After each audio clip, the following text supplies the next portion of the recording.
Identify the nature of the container. The problem specifies that vessel 5 is a rigid, sealed 2.0 liters container.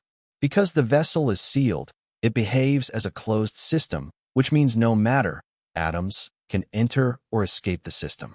Identify the physical process occurring. At 27 degrees Celsius, the vessel contains N2 and a 0.050 moles sample of solid iodine, I2.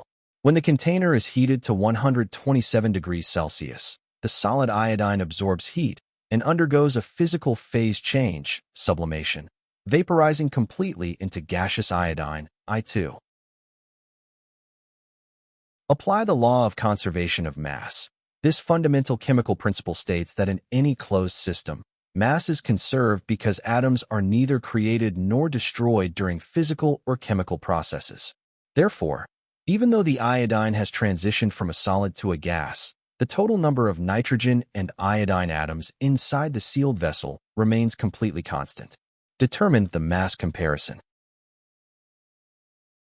Because the quantity and identity of every single atom in the vessel have not changed, the total mass of the vessel and its contents at 127 degrees Celsius must be exactly the same as it was at 27 degrees Celsius. This confirms that option B is the correct answer. The correct answer is option B. The mass is the same, since the number of each type of atom in the vessel is constant.